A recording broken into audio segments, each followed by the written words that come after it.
আসসালামু আলাইকুম। অন্য মঞ্চের আলাপচারিতায় আপনাদের সকলকে আমন্ত্রণ জানাচ্ছি। দর্শক, ভারত বাংলাদেশ সম্পর্কের উত্তেজনা চলছে, এটা আমরা সবাই জানি। সর্বশেষ ক্রিকেট নিয়ে যে উত্তেজনা তৈরি হয়েছে, টি-20 বিশ্বকাপে আমরা খেলতে যাব কি যাব না সেই অস্থিরতা চলছে। আজকে আইসিসির প্রতিনিধিরা বাংলাদেশে এসেছেন, বাংলাদেশের কর্তৃপক্ষের সঙ্গে মিটিং করছেন। এরকম একটা পর্যায়ে যখন চলছে এবং দুই দেশের রাজনৈতিক সম্পর্ক একেবারে তলানিতে, সেটা আমরা জানি। ভারতের সেনাপ্রধান পরপর 2 দিন দুই রকমের কথা বলেছেন এবং বাংলাদেশের বর্তমান সরকার টু সরকার কোনো মানে বাংলাদেশ ভারতের সরকার টু সরকার তেমন কোনো সম্পর্ক না থাকলেও সেনাবাহিনী টু সেনাবাহিনী একটা সম্পর্ক রয়েছে।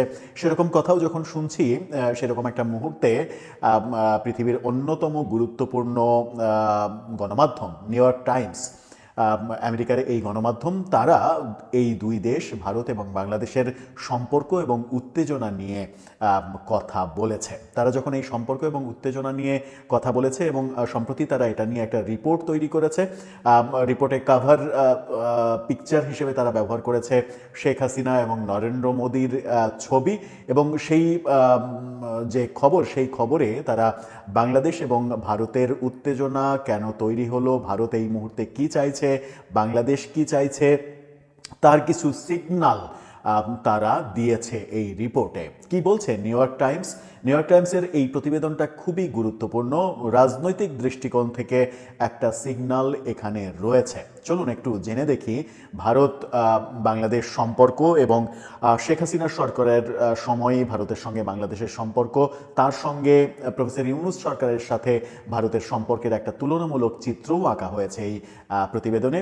সেই আলোচনাই করবো এই ভিডিওতে, থাকবেন পলিটিক্স টিভির নিয়মিত আয়োজনে। দর্শক, নিউ ইয়র্ক টাইমসের প্রতিবেদনের কথা বলছি। তারা সাম্প্রতিক ইস্যুকে প্রাধান্য দিয়ে এর আগে ভারত মুক্তিযুদ্ধ থেকে শুরু করে গত 54 বছর বাংলাদেশের সঙ্গে কি সম্পর্ক তাদের ছিল এবং বিভিন্ন সময় সেই সম্পর্ক কিভাবে কাদের দ্বারা বাধাগ্রস্ত হয়েছে, সব কিছুই তুলে এনেছে। অনেক বড় রিপোর্ট, অনেক বড় রিপোর্টের সব কিছু নিয়ে আমরা কথা বলবো না, স্পেসিফিক কয়েকটা পয়েন্ট নিয়ে আমরা কথা বলবো। তারা কি বলছে সেগুলো উদ্ধৃতি দিয়েই বোঝার চেষ্টা করব যে ভারত বাংলাদেশের পরিস্থিতিটা কোন দিকে চাইছে এবং আগামী নির্বাচনের প্রেক্ষাপটে ভারতের অবস্থান কি হচ্ছে।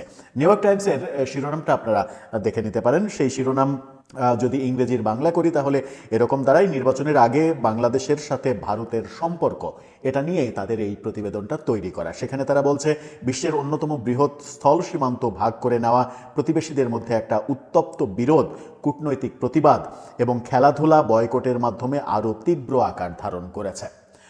এই সম্পর্কটাকে স্বাভাবিক সম্পর্ক মনে করছে না নিউ ইয়র্ক টাইমস। তারা বলছে, শুরুটা হয়েছিল রাজনৈতিক অস্থিরতার মধ্য দিয়ে, তারপর দ্রুত কূটনৈতিক ও বাণিজ্য বিরোধে পরিণত হয়। নিউ ইয়র্ক টাইমস কিন্তু বাণিজ্য বিরোধের কথাও বলছে, যখন বাংলাদেশের কর্তৃপক্ষ একাধিক উপদেষ্টা বলছেন রাজনৈতিক সম্পর্ক বাণিজ্যের দিকে প্রভাব ফেলবে না। বলা হচ্ছে যে গত সপ্তাহে দুই দেশ তাদের বিরোধকে এমনভাবে রূপ দেয় যা একে অপরের ক্রিয়া বর্জনের পর্যায়ে পৌঁছাতে পারে। এমন একটা পরিস্থিতিতে পৌঁছেছে যে ভারত বাংলাদেশে আসবে না খেলতে, বাংলাদেশ ভারতে যাবে না, এরকম পরিস্থিতির দিকেই যাচ্ছে। খুব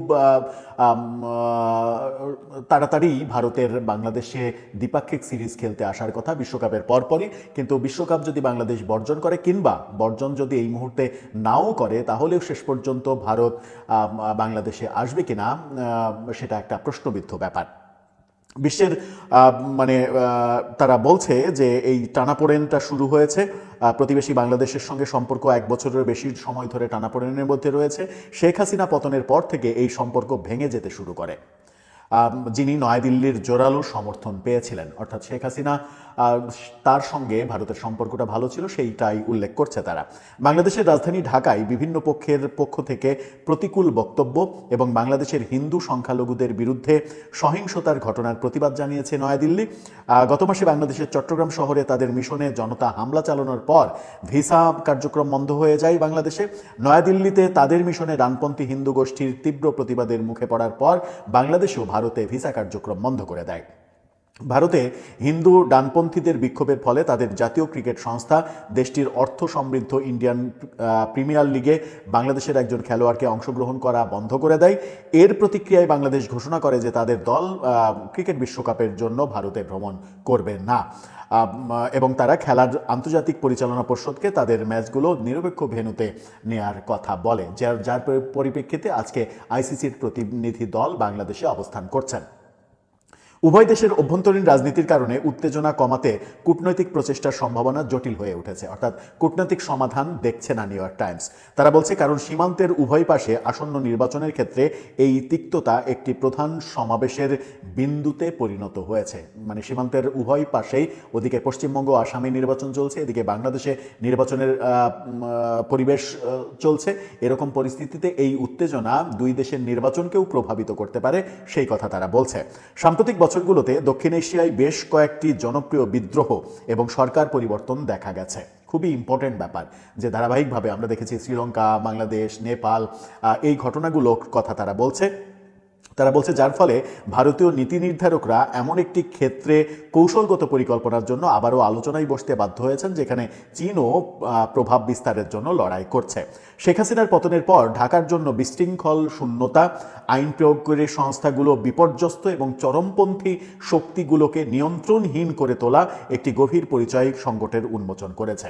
অর্থাৎ নিউ ইয়র্ক টাইমস বলছে যে শেখ হাসিনা পতনের পরে আইন প্রয়োগকারী সংস্থাগুলো বিপর্যস্ত হয়ে পড়েছে, চরমপন্থী গোষ্ঠী, জঙ্গি গোষ্ঠী এক ধরনের আধিপত্য বিস্তার করছে বাংলাদেশে, সেই কথা তারা বলছে, যেটা একটা ভয়াবহ ব্যাপার।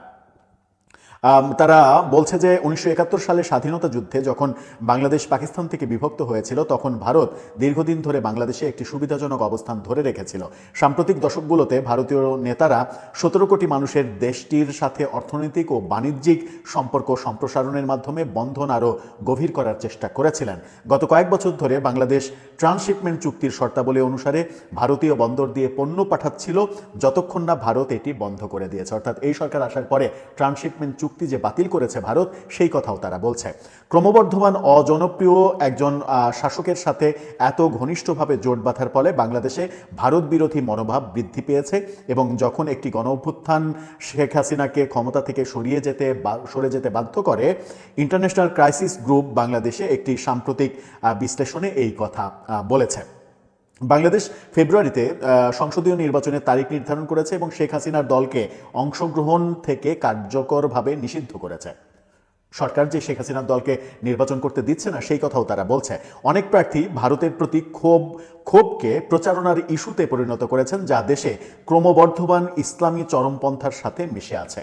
অর্থাৎ নিউ ইয়র্ক টাইমস বলছে বাংলাদেশে ইসলামী চরমপন্থী একটা গ্রুপ এই ইস্যুতে, মানে শেখ হাসিনা সরকারের এই ইস্যুটা ভারত বিরোধী ইস্যু হিসেবে ব্যবহার করছে।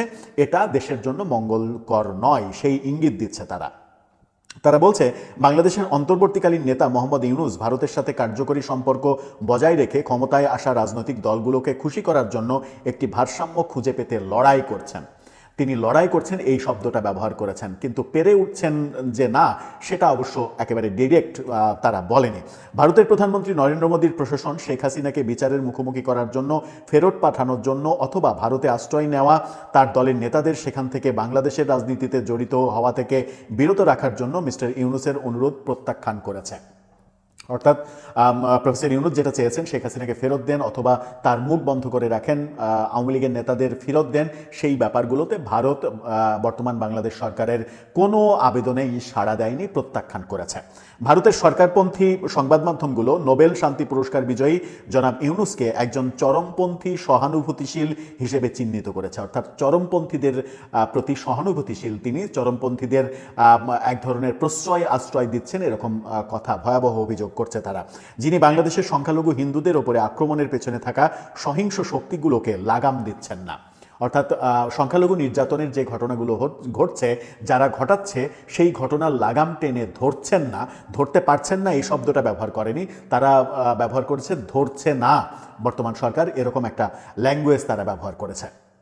তারা বলছে, বাংলাদেশের নেতারা বলছেন যে এই হামলাগুলো বৃহত্তর অনাচারের একটি অংশ যা তারা নিয়ন্ত্রণ করার চেষ্টা করছে, এবং এটি কেবল হিন্দুদের লক্ষ্য করেই নয়। অর্থাৎ বাংলাদেশ সরকার থেকে যে বারবার বলা হচ্ছে সংখ্যালঘু নির্যাতন, এটা সংখ্যালঘু নির্যাতন না, এটা রাজনৈতিক কারণে তারা আওয়ামী লীগ করে, এই কারণেই তারা নির্যাতনের শিকার হচ্ছে। এর সঙ্গে সংখ্যালঘু হিন্দু হিসেবে নির্যাতন হওয়ার কোনো সম্পর্ক নেই।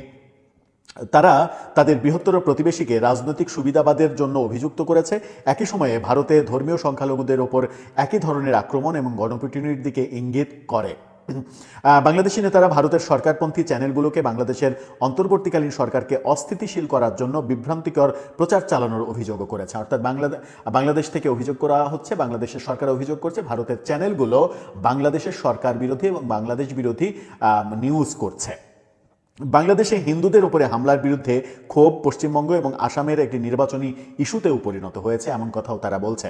ভারত মনে হচ্ছে জনাব ইউনূসের অন্তর্বর্তী সরকারের অপেক্ষায় আছে, এবং মানে অপেক্ষায় আছে বলতে এটা বোঝাচ্ছে যে প্রফেসর ইউনূসের বিদায়ের অপেক্ষায় আছে, এবং বাংলাদেশ জাতীয়তাবাদী দলের সাথে সেতুবন্ধন তৈরি করেছে, যারা ফেব্রুয়ারির নির্বাচনে সবচেয়ে ভালো ফলাফল করবে বলে আশা করা হচ্ছে।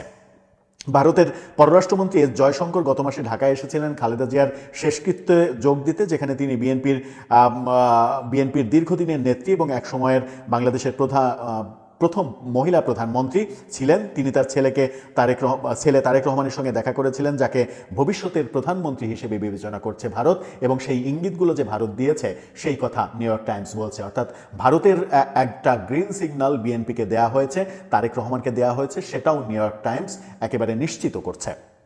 হাসিনা পতনের পরপরই সরকারপন্থী ভারতীয় সংবাদ চ্যানেলগুলো বিএনপি এবং জামাত উভয়কেই চরমপন্থী শক্তি হিসেবে চিহ্নিত করেছিল এবং সেইভাবে তারা প্রচার করেছিল। কিন্তু মজার ব্যাপার হচ্ছে, নিউ ইয়র্ক টাইমস বলছে সাম্প্রতিক মাসগুলোতে এই চ্যানেলগুলো তাদের সমালোচনা মূলত জামাতের উপরে কেন্দ্রীভূত করেছে। অর্থাৎ তারা আর বিএনপিকে সমালোচনা করছে না, শুধুমাত্র জামাতকে সমালোচনা করছে। সেটাও প্রমাণ করে যে ভারত বিএনপির দিকে হেলে পড়েছে। ভারতের আঞ্চলিক নীতি অধ্যয়নকারী centre for social and economic প্রোগ্রেসের একজন সিনিয়র ফেলো জেভিয়ার বলেছেন, ভারত কেবল আসন্ন নির্বাচন নিয়েই উদ্বিগ্ন নয়, বাংলাদেশের রাজনৈতিক ও প্রজন্মগত উত্থান পতন এতটাই যে নয়াদিল্লিকে এমন একটি দেশের জন্য দীর্ঘমেয়াদী নীতি নির্ধারণ করতে হবে যার প্রভাব তার নিরাপত্তার উপরে পড়বে। খুবই গুরুত্বপূর্ণ কথা। এবং শেষে বলা হচ্ছে যে তিনি বলছেন, আমার মনে হয় এমন একদিন আসবে যখন জামাত বাংলাদেশের সরকার গঠন করবে, 5 বছর পর 4 বছর পর হলেও সেটা করবে। জেভিয়ার সেরকম মন্তব্য করেছেন। এবং দীর্ঘমেয়াদী বাংলাদেশ নীতি চাইলে আপনাকে সেখান থেকে পিছিয়ে এসে কাজ করতে হবে। অর্থাৎ ভারতের ব্যাপারে তিনি মন্তব্য করছেন যে 5 বছর পর হোক 10 বছর পর হোক একদিন জামাত ক্ষমতায় আসবে, সেটাকে চিন্তা করে ভারতকে তার কূটনৈতিক সিদ্ধান্ত নিতে হবে। ভারত যত পরিকল্পনাই করুক এটা মাথায় রেখে ভারতকে কাজ করতে হবে, এমন একটা ইঙ্গিত তিনি দিয়েছেন। অর্থাৎ নিউ ইয়র্ক টাইমস তার প্রতিবেদনে এই ইঙ্গিতও দিচ্ছে যে আগামী নির্বাচনে জামাত ক্ষমতায় আসবে না, এটা মোটামুটি নিশ্চিত করছে তারা। পাশাপাশি আগামী 5 বছর হোক কিংবা যতদিন পরেই হোক, খুবই সম্ভাবনা রয়েছে জামাতের রাষ্ট্র ক্ষমতায় আসার ব্যাপারটা, এবং সেই ব্যাপারটা মাথায় রেখেই ভারতকে তার কূটনৈতিক নীতি অবলম্বন করতে হবে এবং তাদের মতো করে তাদের সিদ্ধান্ত নিতে হবে। এই প্রতিবেদন যেটা উল্লেখ করছে সেটা হচ্ছে যে বেশ কয়েকটা ব্যাপার যেটা জামাতের ক্ষমতায় আসার সম্ভাবনা রয়েছে এরকম একটা ইঙ্গিত দিচ্ছে। ভারত বিএনপির উপরে হেলে পড়েছে, বিএনপিকে এক ধরনের ইঙ্গিত দিয়ে দিয়েছে আগামী নির্বাচনের পর সরকার গঠনের জন্য, সেটা বলছে। প্রফেসর ইউনূস সরকার উগ্রবাদী চরমপন্থী গোষ্ঠীকে এক ধরনের আশ্রয় প্রশ্রয় দিচ্ছেন, তাদের লাগাম টেনে ধরছেন না, এরকম ভয়াবহ অভিযোগ নিউ ইয়র্ক টাইমস করছে। এখন ব্যাপার হচ্ছে যে এই যে ব্যাপারগুলো তারা। নমস্কার, আমি তরুণ ঘোষ। ইউনূস এত খেপে গেলেন কেন, এটা জানতে গেলে আপনারা একটুখানি পূর্ব কথা জানতে হবে। আমি কতগুলো তারিখ বলছি, সেই তারিখগুলো ডট টু ডট মিলান আপনারা। যেমন 10 তারিখে আপনার প্রাইম মিনিস্টার শেখ হাসিনার সঙ্গে মার্কো রুবিওর টেলিফোনে কথা হলো। 12 তারিখ বেন টি ক্রিস্টেনসেন অ্যাম্বাসেডর হিসেবে তিনি ঢাকায় পদার্পণ করলেন, এবং ইউনূসের ইচ্ছা ছিল যে তার যে নিয়োগপত্রটা তার হাতে দেওয়া হোক, কিন্তু আন্তর্জাতিক রীতিনীতি মেনে বেন ক্রিস্টেনসেন তার সেই দাবিকে, শফিককে পাঠিয়েছিলেন, তার সেই দাবিকে উপেক্ষা করে তিনি রাষ্ট্রপতির সঙ্গে দেখা করে তার নিয়োগপত্র তিনি তুলে দেন এবং সরকারিভাবে কাজকর্ম সেদিন থেকেই তিনি শুরু করেন। তার আগে উনি যখন ঢাকা পৌঁছান, ঢাকা পৌঁছানোর পর তিনি আওয়ামী লীগের এক ভদ্রলোকের সঙ্গে, রাজনীতিবিদের সঙ্গে কথা বলেন। সেটা আমি কিন্তু তখন ভিডিও করেছিলাম।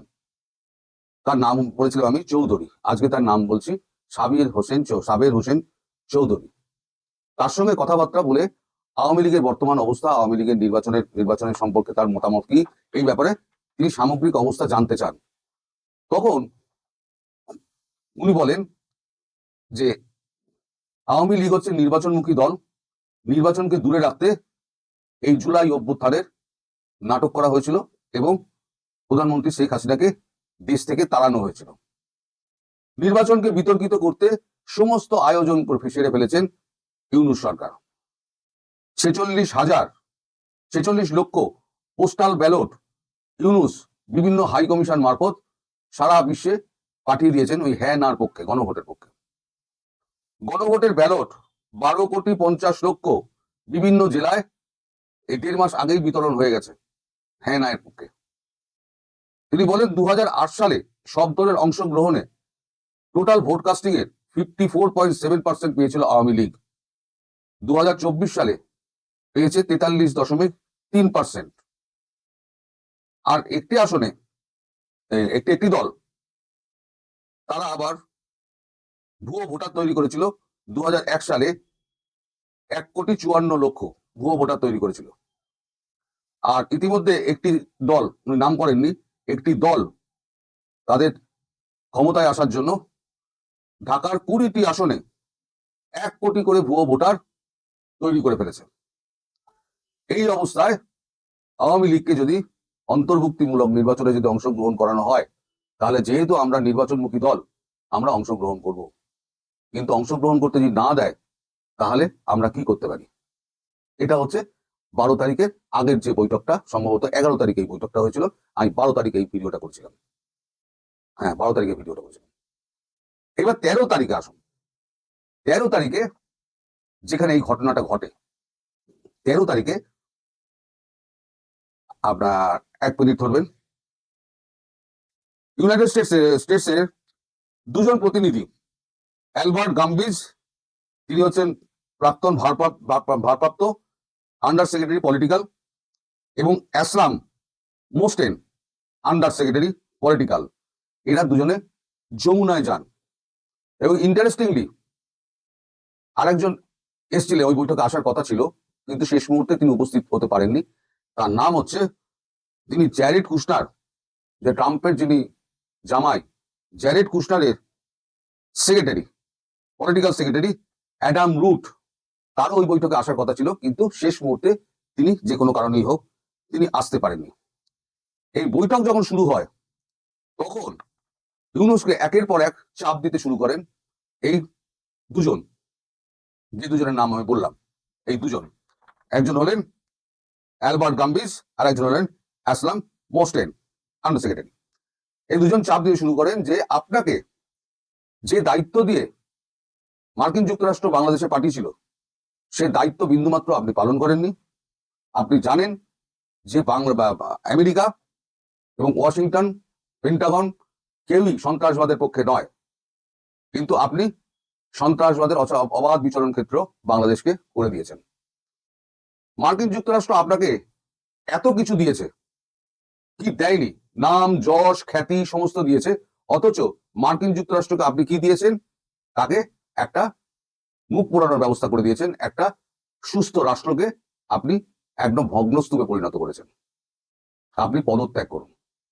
এই যে পদত্যাগের কথাটা ওঠে, তখনই ইউনূস যান খেপে। তখন বললেন যে আমি পদত্যাগ করলে তাহলে নির্বাচন হবে কি করে? তখন বললেন আপনি একটা নিরপেক্ষ সরকার গড়ুন, সরকার গড়ে তার হাতে ক্ষমতা দিয়ে 12 তারিখ হয়তো ফেব্রুয়ারি হবে না, তারপরে নির্বাচন করুন, নির্বাচন করে আপনি চলে যান।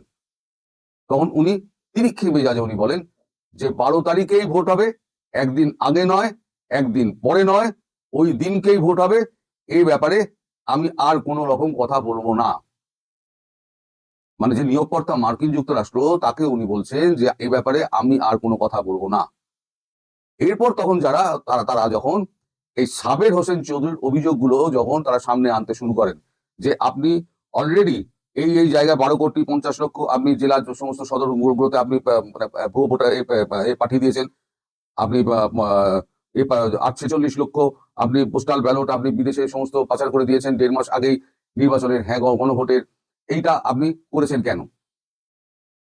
তখন উনি হাতে একটা বিস্কুট ছিল, বিস্কুটটা আছড়ে নিচে ফেলেন, আছড়ে মারেন মেঝের উপরে বলতে কি ওই কার্পেটের উপরে। তারপরে বলেন আমি যা করেছি, আমি মানে প্রধান উপদেষ্টা প্রধান হিসেবে আমি ঠিক কাজ করেছি, এখান থেকে আমার বিন্দু মাত্র আমার জায়গা থেকে কেউ সরাতে পারবে না, পদত্যাগ আমি করবো না, কোনো রকম কথাও আমি শুনবো না।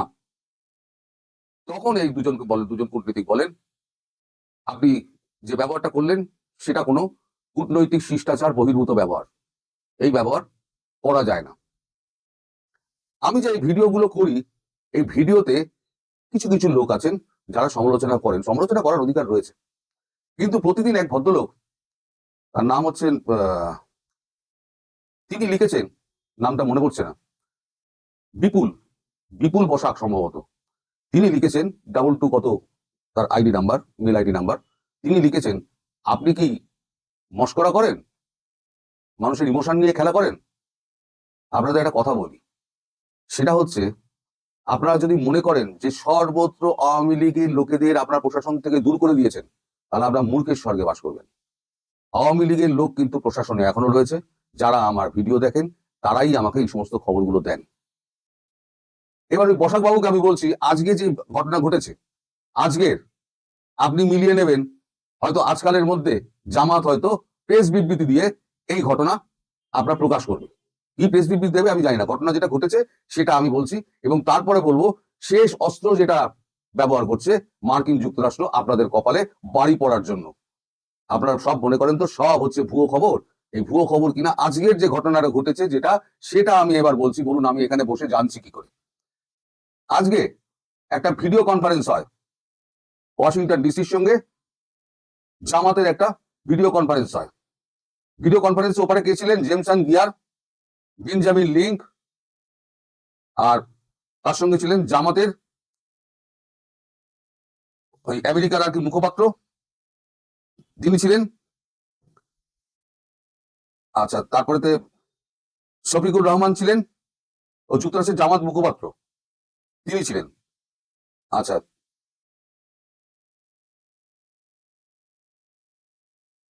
দক্ষিণ ও মধ্য এশিয়ার সহযোগী জ্বালানি বেঞ্জামিন লিঙ্ক হচ্ছেন দক্ষিণ এবং মধ্য এশিয়ার সহযোগী বাণিজ্য প্রতিনিধি। এরা হচ্ছেন ট্রেড রিপ্রেজেন্টেটিভ হঠাৎ এখানে আসবেন কেন, কথা বলবেন কেন? এরপর তারা তারেক রহমানের সঙ্গেও ভিডিও কনফারেন্স করেন। জামাতের সঙ্গে যে ভিডিও কনফারেন্স করেছে সেটা 9:30 থেকে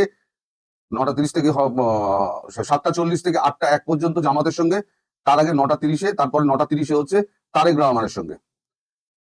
এইবারে আমি বলি, এই যে ঘটনাটা আমি বললাম, জামাতকে আচ্ছা করে ওই সমস্ত পয়েন্টের উপরে জামাতকে ধরা হয়েছে, ধরে তার কাছে জবাবদিহি চাওয়া হয়েছে শফিকুর রহমান এবং অন্যান্য যারা জামাত নেতা ছিল তাদের। কি কথা হয়েছে সেটা আমি জানি না, ফলে এই নিয়ে আমি কিছু বলতে পারবো না। এবার শেষ কথাটা বলি, আপনাদের উপরে যেটা আসতে চলেছে সেটা হচ্ছে স্যাংশন, ইউএস স্যাংশন আসতে চলেছে। আমি যেটা বলেছিলাম, এভাবে চললে ইউএস স্যাংশনের মুখোমুখি হবেন, যে ইউএস স্যাংশন আপনাদের উপর আসতে চলেছে। কিসের ওপরে আমি বলে দিচ্ছি, ভিসার উপরে, বাণিজ্য, অর্থ এবং সমস্ত রকম বাহিনীর উপরে স্যাংশন আসছে। ভিসার উপরে অলরেডি চলে এসছে, তাহলে বাকি রয়ে গেল বাণিজ্য, অর্থ এবং সমস্ত রকম বাহিনীর উপরে স্যাংশন আসছে। এবার আপনারা বলুন, জামাত আপনারা যদি সরকারে আসেন, তাহলে সরকার আপনারা চালাবেন থেকে, বাইরের থেকে কোনো অর্থ আপনারা পাবেন না, কোনো শক্তি আপনাদের পাশে থাকবে না, আপনাদের অর্থনৈতিক ব্লকেট করে দেবে ভারতবর্ষ। তাহলে এইবারেতে আপনারা আপনাদের দেশ চালাবেন কি করে আপনারা ভাবুন। এই যে শেষ কথাটা বললাম, বসাক বাবু আপনাকে উদ্দেশ্য করে বলছি, আপনি একবার মিলিয়ে নেবেন এবং আজকে অবশ্যই কমেন্ট করে জানাবেন যে আপনার এই ভিডিওটা কেমন লাগলো। দেখুন আপনারা মানে কোথা থেকে খবর পান না পান এই সমস্ত প্রশ্ন আপনারা করেন। দেখুন প্রত্যেকটা রিপোর্টার, সে আপনার দেশের হোক, যে কোনো দেশের হোক, আমি হই বা যে কেউ হোক, রিপোর্টার যদি হয়, সে যদি কাজের লোক হয়, সে হয় সিঁড়ের চোর। আপনার দেশের লোক ভালোবেসে প্রশাসনের লোক আমাকে ফোন করে করে খবর দেন। আমি কোনোদিনই তাদের নাম ধাম প্রকাশ করব না, কিন্তু খবরগুলো কিন্তু পরবর্তীকালে প্রত্যেক কটা সঠিক হয়। এবং আজকে যেটা আমি বললাম, আজকে সকালে যেটা হয়েছে, সেটাও দেখবেন যে বেলার দিকে আপনারা তার মানে কতটা সত্য কতটা মিথ্যা সেটা প্রমাণ পাবেন। আর ইউনূস সাহেবের উপরে যেরকম চটেছেন, ইউনূস সাহেব কতদিন করতে পারবেন, এই রাষ্ট্রপ্রধান হিসেবে কাজ করতে পারবেন? কারণ তারা যাওয়ার আগে ওনারা বলে গিয়েছেন 12 তারিখ যখন নির্বাচন, ফেব্রুয়ারি নির্বাচন ঠিক করেছেন, আচ্ছা দেখা যাক, আচ্ছা দেখা যাক। দর্শক, বাংলায় একটা বহুল প্রচলিত একটা প্রবাদ রয়েছে, হাতি গর্তে পড়লে চামচিকাও লাথি মারে। এই ব্যাপারটা বাংলায় খুবই প্রচলিত এবং মানে যে কোনো একটা প্রসঙ্গ আসলেই, এরকম একটা প্রসঙ্গ আসলেই সবলরা যখন প্রচণ্ড বিপদে পড়ে তখন মানে দুর্বলরা কিভাবে সেটা নিয়ে মজা নেয়, সেই ব্যাপারগুলো আমাদের সমাজে কিন্তু প্রতিষ্ঠিত। এই সেই ব্যাপারগুলো রাজনীতিতেও প্রতিষ্ঠিত। ধরা যাক যে 24-এ আওয়ামী লীগ সরকারের পতন হলো। এখন 24-এর আওয়ামী লীগ সরকারের যে পতন, সেটা তাদের কর্মফল, এক ধরনের কর্মফল। তারা যেরকমটা কর্ম করেছে 24-এর পতনে সেরকমটা ফল পেয়েছে। সেই সময় তারা স্বীকার না করলেও এখন আস্তে আস্তে তারা উপলব্ধি করতে পারছে যে তারা বেশ কিছু ভুল করেছিল, যে ভুলগুলো না করলে এত বড় মাসুল দিতে হতো না। তারা ভুলগুলো করার একটা অন্যতম বড় ভুলগুলো যেটা ছিল সেটা হচ্ছে যে রাজনীতিকে ঠুনকো করে প্রশাসন এবং আমলা এবং পুলিশ দিয়ে সরকার পরিচালনা করা, রাজনীতির দিকে রাজনৈতিক দল এই ব্যাপারগুলোতে একেবারে অমনোযোগী ছিল এবং পরপর একপাক্ষিক নির্বাচন, এগুলোই সব থেকে বড় বিপদে ফেলেছে তাদের। এখন বিপদে যখন আওয়ামী লীগ পড়েছে তখন সেই আওয়ামী লীগের সভানেত্রীকে গণভবনে গিয়ে মা সম্বোধন করা, গণ অধিকার পরিষদের নেতা নুরুল হক নূরও একটু সুযোগ নেবেন, এটাই তো স্বাভাবিক। তাই সুযোগ নেওয়াটা মানে অস্বাভাবিক না, সুযোগ নেওয়াটা স্বাভাবিক, কিন্তু সুযোগ নেওয়াটা এমন পর্যায়ে যায় যে ব্যাপারটা কখনো কখনো হাস্যকর হয়ে যায়। আওয়ামী লীগ সম্পর্কে তির্যক মন্তব্য, তির্যক সমালোচনা যদি বিএনপি করে কিংবা জামাত করে সেটা কিন্তু প্রাসঙ্গিক হয় এবং তাদের সেই ক্যাপাসিটি, পাওয়ার এবং রাজনৈতিক অবস্থান এগুলো কিন্তু রয়েছে। মানে আওয়ামী লীগের তো একেবারে প্রায় সমান সমান মানে জনপ্রিয়তা হচ্ছে আওয়ামী লীগ এবং বিএনপির। এই দুটা দল তো আওয়ামী লীগের সমালোচনা বিএনপিতে করতেই পারে। জামাতও অনেক শক্তিশালী, সেটা 5%, 7% যে ভোটই হোক না কেন কিংবা 10%, তারা বলা যায় যে বাংলাদেশের তৃতীয় অথবা চতুর্থ শক্তি। জাতীয় পার্টি কখনো কখনো তৃতীয় শক্তি হয়, কখনো কখনো মানে জাতীয় পার্টি জামাত কে তৃতীয় কে চতুর্থ, এই ব্যাপারটা একটা ফয়সালার ব্যাপার। তাদের ব্যাপারে আমি মানে ধরেন জামাত এবং জাতীয় পার্টি পর্যন্ত ব্যাপারগুলো গ্রহণযোগ্য হলো যে আওয়ামী লীগ সম্পর্কে এক ধরনের যা ইচ্ছা কমেডি করলো, ব্যাপারগুলো মানার মতো। কিন্তু গণ অধিকার পরিষদের সভাপতি যখন বলেন আওয়ামী লীগের মানে যারা ভোটার তাদের উদ্দেশ্যে, নেতা যারা দোষী তাদের ব্যাপার একেবারেই বাদ, যারা দোষী তাদের বিচার হবে, এটা হচ্ছে সোজা সাপটা সাফ কথা। কিন্তু আওয়ামী লীগের তো কোটি কোটি ভোটার রয়েছে, সেই ভোটারগুলোকে যদি মানে গণ অধিকার পরিষদের নেতা, যে কিনা বিএনপি জোটে গিয়ে একটিমাত্র আসন নিতে পেরেছেন, আর একটা দ্বিতীয় আসন নেওয়ার জন্য তার সেক্রেটারিকে মানে তার দল থেকে পদত্যাগ করে বিএনপিতে যোগদান করতে হয়েছে, সেরকম একজন নেতা বাংলাদেশের 300 আসনের মধ্যে একমাত্র আসনে একটা দল সুযোগ পেয়েছে নির্বাচন করার জন্য, সেটাও আবার বিএনপির অনুগ্রহে। সেরকম একজন নেতা যখন বলেন যে যদি বাঁচতে চান কিংবা নিরাপদ আশ্রয় পেতে চান তাহলে গণ অধিকার পরিষদের উপরে আপনাকে আস্থা রাখতে হবে, গণ অধিকার পরিষদের মানে গণ অধিকারকে আপনাকে বেছে নিতে হবে, অর্থাৎ আপনার বাঁচার আশ্রয়স্থল হচ্ছে গণ অধিকার পরিষদ। ব্যাপারটা একটু বেশি কমেডি হয়ে যায় না? আমার মনে হয় যে বাংলাদেশের রাজনীতিতে এই ব্যাপারটা অনেক বেশি কমেডি হয়ে যায়। নুরুল হক নূর আদতে কি বোঝাতে চাইলেন? গতকালকে পটুয়াখালীতে তিনি একটি এরকম মন্তব্য করেছেন। তার মন্তব্যের এবং বোঝানোর মূল ব্যাপারটা কি, চলুন একটু বুঝে দেখার চেষ্টা করি যে তিনি তার ওজনের মতো করেই কথা বললেন নাকি তার এই কথাবার্তাটা এটা বিএনপির অনুগ্রহে তিনি অনেক বেশি রাজনৈতিকভাবে শক্তিশালী মনে করছেন নিজেকে, সেই কারণেই তিনি বলছেন। থাকবেন পলিটিক্স টিভির নিয়মে। দর্শক, বলছিলাম নুরুল হক নূরের কথা। প্রাসঙ্গিকভাবে যে ব্যাপারগুলো আসে সেই ব্যাপারগুলো তো আলোচনা করেছি। এখন নুরুল হক নূর গতকালকে যে মন্তব্য করেছেন সেই মন্তব্যটা শোনার পরে ব্যক্তিগতভাবে আমার একটু খটকা লেগেছে। খটকা কেন লেগেছে? আগে কি মন্তব্যটা করলেন সেটা একটু জেনে নেন। যুগান্তরের শিরোনামটা দেখে নিন। যুগান্তর বলছে, আওয়ামী লীগ নিরাপদ আশ্রয়স্থল হিসেবে গণ অধিকারকে বেছে নেবে। অর্থাৎ আওয়ামী লীগ তার নিরাপত্তার জন্য নিরাপদ আশ্রয় হিসেবে গণ অধিকারকে বেছে নেবে।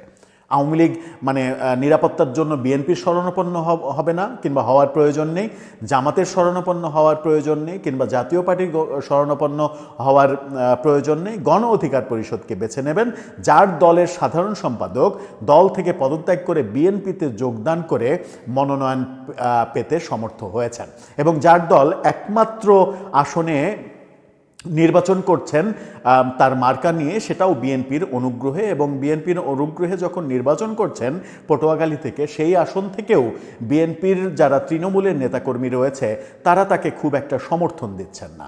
সুতরাং তার এমপি হয়ে আসাটাও অনেক বেশি দুরূহ কাজ। তখন তিনি আওয়ামী লীগের ভোটারদের কাছে টানার জন্য কাছে টানার চেষ্টা করতেই পারেন। এতদিন আওয়ামী বিদ্বেষী অনেক কথা বলেছেন, এখন যেহেতু ভোট এগিয়ে এসেছে সেহেতু আওয়ামী লীগের ভোটারদের কাছে টানতেই হবে, এটাই বাস্তবতা। কাছে টানার এই ব্যাপারটা পজিটিভ, কিন্তু তিনি যে মন্তব্যটা করলেন আওয়ামী লীগ নিরাপদ আশ্রয়স্থল হিসেবে গণ অধিকার পরিষদকে বেছে নেবে, তখন একটু মনে পড়ে যায় যে এই নুরুল হক নূর ডাকসুর ভিপি থাকা অবস্থায় তিনি গিয়েছিলেন গণভবনে, এবং গণভবনে গিয়ে এতটাই আবেগাপ্লুত হয়ে গেলেন, গণভবনে তার সঙ্গে অনেকেই গিয়েছিলেন যাদেরকে এখন অনেক বড় বড় বিপ্লবী আমরা দেখি, তো সেটা ভিন্ন কথা। কিন্তু সেই গণভবনে গিয়ে এতটাই আবেগাপ্লুত হয়েছিলেন, প্রতিনিয়ত শেখ হাসিনার বিরুদ্ধে বিষোদ্গার করা এই ডাকসু ভিপি, তিনি শেখ হাসিনাকে বললেন, আপনাকে দেখলে, আপনার চেহারার দিকে তাকালে আমার মাকে মনে পড়ে, আমার মায়ের চেহারা মনে হয়, আপনাকে আমার মা মনে হয়। শেখ হাসিনাকে যিনি গণভবনে গিয়ে অবলীলায় মা বলেছিলেন, সেই ব্যক্তি আওয়ামী লীগের উদ্দেশ্যে বলছেন যে আওয়ামী লীগের একমাত্র আশ্রয়স্থল এবং নিরাপত্তার স্থল হতে পারে গণ অধিকার পরিষদ। ব্যাপারটা একটু বেশি হাস্যকর হয়ে যায় না? আমার মনে হয় যে ব্যাপারটা একটু বেশি হাস্যকর হয়ে যায়। এই কথাটা যদি বিএনপির চেয়ারম্যান বলতেন তারেক রহমান, যে আওয়ামী লীগের ভোটাররা, আপনারা যদি একটা নিরাপদ আশ্রয়স্থল চান তাহলে আপনারা আগামী নির্বাচনে বিএনপিকে ভোট দেন, যেটা মির্জা ফখরুল ইসলাম আলমগীর কিছুদিন আগে বলে সমালোচিত হয়েছিলেন, যে আওয়ামী লীগের যারা ভোটার আছে, যারা নির্দোষ আছে, তাদের বিরুদ্ধে কেউ কিছু করবে না, তাদের নির্দোষ যারা আছে তাদের মামলা